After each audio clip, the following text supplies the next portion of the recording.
वनसल्ली अला रसूलिहिल करीम अम्मा बाद फ़ाऊज़ु बिल्लाहि मिनश शैतानिर रजीम बिस्मिल्लाहिर रहमानिर रहीम अस्सलातु वस्सलामु अलैका या सय्यदी या रसूलल्लाह व अला आलिका व अस्हाबिका वस्सलामु अलैका या हबीबल्लाह अस्सलातु वस्सलामु अलैका या सय्यदी या रसूलल्लाह व अला आलिका व अस्हाबिका वस्सलामु अलैका या रहमतल लिल आलमीन। रजब दा महीना बाबरकत महीना एंड ते आ ਇਹਦੇ ਵਿੱਚ ਸ਼ੱਬੇ ਮਿਰਾਜ ਦਾ ਵਾਕਿਆ ਬੜਾ ਮਸ਼ਹੂਰ ਆ। अल्लाह तबारक व तआला ने कुरान च भी जिक्र फरमाया ते ताजदार मदीना सल्लल्लाहु अलैहि वसल्लम अपनी ज़बान अक़दस चो भी जिक्र फरमाया। जिस वेले ये वाकिया पेश आया उस वेले दे कुफार ने, मुशरकीन ने, मुखालिफीन ने, दुश्मनाने इस्लाम ने, दुश्मनाने नबी ने इस वाक़े नूं तस्लीम करन तो इनकार कर दिता ते अज भी कुछ ऐसे लोग हैगे ने जिहड़े इस वाक़े नूं इनकार करदे आ। अल्लाह तबारक व तआला ने अपनी खास सवारी नबी करीम सल्लल्लाहु अलैहि वसल्लम दी बारगाह च भेजी जिहदा नाम बुराक आ ते ताजदार मदीना सल्लल्लाहु अलैहि वसल्लम नूं हज़रत सैयदना जिब्राइल अलैहिस्सलाम लैन आए ने, लैके जा रहे ने ते ताजदार मदीना सल्लल्लाहु अलैहि वसल्लम इरशाद फरमाउंदे आ कि उस बुराक दा एक कदम मक्के तो उठिया ते दूसरा कदम हद निगाह ते जिथे निगाह जांदी सी उत्थे जाके उहदा रुकदा सी। इन्नी उस बुराक दी स्पीड सी। ते ताजदार मदीना सल्लल्लाहु अलैहि वसल्लम नूं हरम पाक चो ले जाया गया, मक्के चो ले जाया गया और मस्जिद अक्सा तक लैके गए। ते ताजदार मदीना सल्लल्लाहु अलैहि वसल्लम अपनी सवारी नूं फरमाउंदे आ कि मैं उस मकाम दे उत्ते बन दिता जिस मकाम ते साबका अंबिया कराम अपनी सवारियां नूं बन्नदे सन। इनू कहंदे आ असरा। की कहंदे नूं? असरा। सुभान अल्लाह जी, असरा। असरा यानी मस्जिदुल हराम तो मक्के चो चलना मस्जिद अक्सा तक दे सफर नूं असरा किया गया। उस तो अगला सफर फिर शुरू हुंदा वा अक्सा तो सिदरतुल मुंतहा तक, ओनू कहंदे आ मेराज। ते उस तो अगे जिहड़ा सिदरतुल मुंतहा तो अगला सफर शुरू हुंदा ओनू कहंदे इराज। मेराज दा मतलब हुंदा नूर की सीढ़ी। नूर की सीढ़ी। हजरत अबू ज़र रज़ी अल्लाह ताला अन्हु इरशाद फरमाउंदे आ कि ताजदार मदीना सल्लल्लाहु अलैहि वसल्लम इरशाद फरमाउंदे आ कि भी मैं जिस वेले इराज दे मकाम ते गया, जिस वेले मैं सिदरतुल मुंतहा तो अगे गया ते उस वेले मैं वेख्या अराइता नूरुन, अराइता नूरुन, हर तरफ मैं नूर ही नूर, नूर ही नूर देखा। यानी अल्लाह तबारक व तआला दी जात नूरे अक़दसा, नूर ही नूर देखा।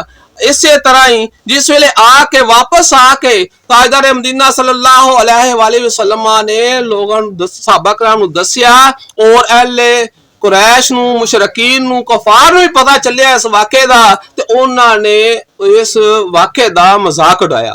इस वाक़े दा मजाक उड़ाया बल्कि झगड़ा कीता, बल्कि बहुत बहसो मुबासा कीता और सैयदना हज़रत अबू बकर सिद्दीक रज़ी अल्लाह ताला अन्हु नूं सद्या गया, सदके ते दस्या गया कि अज तुहाडे नबी ने यह ऐलान फरमाता ते नबी करीम सल्लल्लाहु अलैहि वसल्लम दा जिस वेले सुनिया सी हज़रत अबू बकर सिद्दीक रज़ी अल्लाह ताला अन्हु ने ते उन्होंने की फरमाया, उन्होंने कहा कि जी मैं ते इस तो इलावा भी जो उन्हां दे अलूमे गैब आ मैं ते उन्हां दी भी तस्दीक करदा।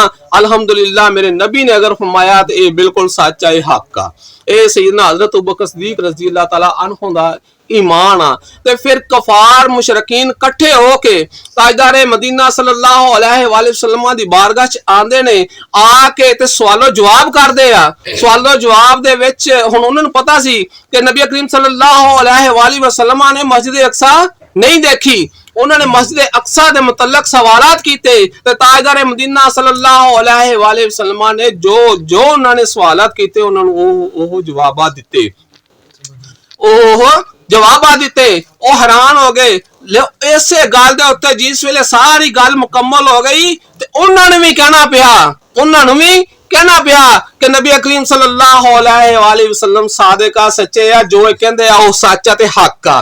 कफार नूं भी ये गल कहनी पई, ओ लहदा गल आ कि उन्होंने ईमान नहीं लैके आंदा। ਗੱਲ ਤੇ ਹੋ ਗਈ ਮਸਜਿਦ ਅਕਸਾ ਦੀ। ਹੁਣ ਅਗਲੇ ਸਵਾਲ ਸ਼ੁਰੂ ਹੋਏ ਨੇ। ਉਹਨੇ ਕਿਹਾ ਜੀ ਕੋਈ ਉੱਥੋਂ ਦੀਆਂ ਨਿਸ਼ਾਨੀਆਂ ਮਜ਼ੀਦ ਦੱਸੋ, ਕਿਸੇ ਨੂੰ ਤੁਸੀਂ ਇੱਥੋਂ ਦੇ ਨੂੰ ਦੇਖਿਆ? ਤੇ ਆਪ ਨੇ ਫਰਮਾਇਆ ਕਿ ਵੀ ਮੈਂ ਜਿਸ ਵੇਲੇ ਰੂਮਾ ਦੇ ਮਕਾਮ ਤੇ ਸਾਂ ਉਸ ਵੇਲੇ ਮੈਂ ਵੇਖਿਆ ਕਿ ਇੱਕ ਊਂਟ ਗੁੰਮ ਹੋ ਗਿਆ। ਫਲਾਂ ਫਲਾਂ ਬੰਦੇ ਦਾ, ਇਥੋਂ ਮੱਕੇ ਵਾਲੇ ਬੰਦੇ ਦਾ ਫਲਾਂ ਫਲਾਂ ਦਾ ਊਂਟ ਗੁੰਮ ਹੋ ਗਿਆ। ਉਹ ਊਂਟ ਲੱਭ ਰਹੇ ਨੇ। ਉਸ ਇੱਕ ਜਿਹੜਾ ਪਿੱਛੇ ਊਂਟ ਪਿਆ ਉਹਦੇ ਊਂਟ ਦੇ ਉੱਤੇ ਪਾਣੀ ਪਿਆਲੇ ਦੇ ਵਿੱਚ ਪਿਆ ਤੇ ਮੈਂ ਉਹ ਜਾ ਕੇ ਪਾਣੀ ਪਿਆਲੇ ਦਾ ਪੀਤਾ ਤੇ ਜਿਸ ਤਰੀਕੇ ਨਾਲ ਪਿਆਲਾ ਪਿਆ ਸੀ ਉਸੇ ਤਰੀਕੇ ਨਾਲ ਮੈਂ ਪਿਆਲਾ ਰੱਖਤਾ। ਜਿਸ ਵੇਲੇ ਮੱਕੇ ਚ ਆਣਗੇ ਉਹਨਾਂ ਨੂੰ ਪੁੱਛ ਲੈਣਾ ਕਿ ਇਦਾਂ ਹੀ ਹੋਈ ਹੈ। ਫਿਰ ਦੂਸਰਾ ਵਾਕਿਆ ਬਿਆਨ ਕਰਦੇ ਆ। फरमाते कि नबी करीम सल्लल्लाहु अलैहि वसल्लम के जिस वेले भी मैं जा रहा सी ते अग्गों ऊंट दे उत्ते सवार होके दो शख्स आ रहे सी फलां फलां फलां फलां दो शख्स आ रहे सीगे ते जिस वेले मैनू उस ऊंट ने देखा ऊंट बिदक गया ऊंट घबरा गया ऊंट नसिया परेशान होकर नसिया घबराया जिस वेले घबराया ते ओदे तो फलां बंदा डिग्या ते ओदी लत्त टुट गई है जिस वेले आएगा ते ओनू पुछ लेना भी इदां ही होई है। हुण तीसरा जिस वेले वाकया बयान किया बड़ा हैरानकुन वाकया मैं कहा जी जिस वेले मैं देखिया कि एक काफला वापस आ रहा मक्के नू मस्जिद अक्सा चो उधरों इलाके चो फलस्तीन चो वापस मक्के नू आ रहा ते उस काफले दे अगे एक ऊंट है बूरे रंग दा किहड़े रंग दा बूरे रंग दा ओदे उपर दो बोरे धारीदार बोरे धारीदार दो ओदे उत्ते बोरे लदे हुए ने ओ आ रहा जिस वेले ओ आएगा उस समझ लेना भी उस वेले सूरज जिस वेले मक्के दा इत्थे तलू होएगा इस इलाके दा तलू होएगा उस वेले ओ काफला ते मक्के च इंटर होएगा।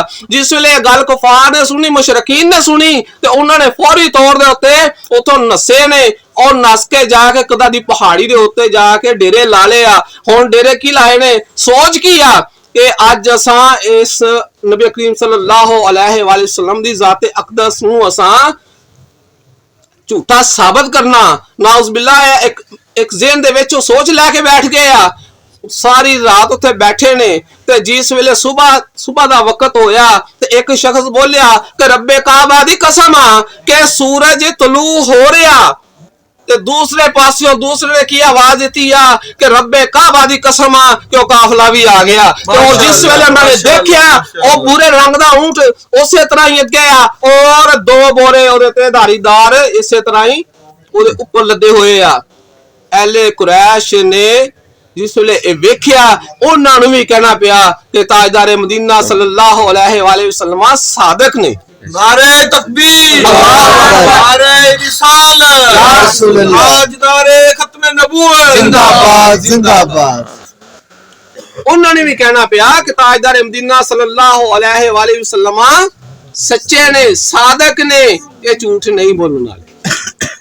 ए अल्लाह तबारक व तआला ने मौजूजात प्यारे आका सल्लल्लाहु अलैहि वसल्लम नु अता फरमाए और ए ऐसा मौजूजा वा जिन्नू ताजदार मदीना सल्लल्लाहु अलैहि वसल्लम नु मुकम्मल वजूद दे नाल अता फरमाया और एक रात दे अंदर अंदर।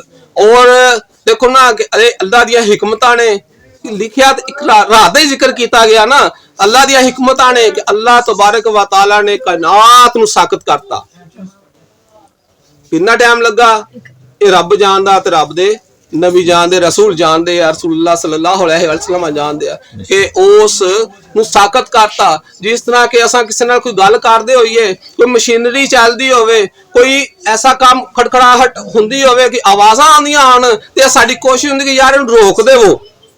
अगर किसी मशीनरी नूं असीं रोक देंगे तो मशीनरी अपना काम करना छड़ देगी रुक जाएगी और वो तुहाडा वक्फा जिन्ना भी होएगा वो 1 घंटे का होए 10 मिनट का होए 1 दिन का होए 10 साल का होए और जिन्ना पीरियड तुसी उस मशीनरी नूं डकोगे वो मशीनरी रुकी रहेगी ते जिस वेले तुसी उन्हें चलाओगे ते उत्थों ही वो मशीनरी स्टार्ट हो जाएगी। ये अल्लाह तबारक व तआला दी हिकमतां ने कि जिस वेले चंद सूरज सितारियां नूं रोक दिता गया जिस वेले नबी करीम सल्लल्लाहु अलैहि वसल्लम दे दरवाजा दे कुंडी नूं जिस वेले रोकता गया जिथे रुकी है उत्थे रोकी है। ये भी अल्लाह दे नबी दा मौजूजात दे विच शुमार हुंदे ने। इस वाकया बड़ा लंबा छोड़ा और सिदरातुल मुंतहा ਸਿਦਰਾ ਇੱਕ ਬੇਰੀ ਦਾ ਨਾਮ, ਉਹਦੇ ਤੇ ਜਿਹੜੇ ਬੇਲ ਲੱਗਦੇ ਨੇ ਉਹ ਮਟਕਿਆਂ ਦੇ ਬਰਾਬਰ ਲੱਗਦੇ ਨੇ, ਬੜੇ ਵੱਡੇ ਵੱਡੇ ਬੇਲ ਲੱਗਦੇ ਨੇ। ਬੇਰ ਦੀ ਫਲ ਜਿਹੜਾ ਹੀ ਫਲ ਹੈਗਾ ਉਹ ਲੱਗਦਾ, ਤੇ ਅੱਲਾਹ ਤਬਾਰਕ व तआला ਨੇ ਇੱਕ ਖਾਸ ਆਪਣੀ ਰਹਿਮਤ ਦੀ ਉਸ ਬੇਰੀ ਦੇ ਉੱਤੇ ਚਾਦਰ ਉਡਾ ਦਿੱਤੀ ਆ, ਜਿਹੜੀ ਕਿ ਉਹ ਬਹੁਤ ਹੀ ਜ਼ਿਆਦਾ ਖੂਬਸੂਰਤ ਆ। ਉਹਦੇ ਪੱਤੇ ਇਸ ਤਰ੍ਹਾਂ ਜਿਸ ਤਰ੍ਹਾਂ ਹਾਥੀ ਦੇ ਕੰਨ ਹੁੰਦੇ ਨੇ। ਮੁੰਤਹਾ यानी आखिरी मुकाम सिदरातुल मुंतहा। मस्जिद अक्सा तो चले ने ते अगे सिदरातुल मुंतहा ते। इसे तरह ही 7 आसमान दे दरवाजे ने। ताजदार मदीना सल्लल्लाहु अलैहि वसल्लम इरशाद फरमाउंदे आ कि जिस वेले पहले दरवाजे ते गए आ, जिब्राइल अलैहिस्सलाम ने दरवाजे नु खटखटाया, आसमान दे दरवाजे नु खटखटाया ते अंदरों आवाज आई आ, मन अंता, तू कौन आ? ते दस्सिया गया कि मैं जिब्राइल हां। पूछया गया कि नाल कौन आ? दस्सिया कि नाल मेरे प्यारे आका लजपाल करीम आका सल्लल्लाहु अलैहि वसल्लम नाल। पूछया गया कि ना बुलाया गया? जी हाँ बुलाया गया। दरवाजा खोलता गया ते हजरत आदम अलैहिस्सलाम ने अहलन व सहलन आख्या, खुश आमदीद आख्या, और दीदार ताजदार मदीना सल्लल्लाहु अलैहि वसल्लम दा दीदार कीता और दुआए खैर फरमाई। उथों चले दूसरे आसमान ते, दूसरे आसमान दा दरवाजा खटखटाया गया। सवाल जवाब इसे तरह ही होए ने। और जिस वेले दरवाजा खुलिया, सैयदना हजरत ईसा अलैहिस्सलाम और हजरत ज़िक्रिया अलैहिस्सलाम ने वेलकम किया, अहलन व सहलन किया और दुआए खैर फरमाई। इससे तरह तीसरा आसमान दा दरवाजा खुलिया, इससे तरह चौथा दरवाजा खुलिया। इसी तरह अंबिया कराम ने वेलकम किया। 7वें दरवाजे ते सैयदना हजरत इब्राहिम अलैहिस्सलाम को शामिद आख्या। ताजदार मदीना सल्लल्लाहु अलैहि वसल्लम ने दुआए खैर फरमाई। इस तरह 7 दरवाजे 7 दरवाज़ियां ते अंबिया कराम ने अहलन व सहलन किया। ते देखो किन्ना प्यारे आका सल्लल्लाहु अलैहि वसल्लम दा मकाम आ कि तुसीं सोच भी नहीं सकदे। 1,24,000 अंबिया कमोबेश 1,24,000 ताजदार मदीना सल्लल्लाहु अलैहि वसल्लम दे पीछे हाथ बन के खड़े हो गए आ और नमाज अदा कर रहे आ। ते ताजदार मदीना सल्लल्लाहु अलैहि वसल्लम नु इमामत दा मसल्ला अता फरमाता गया।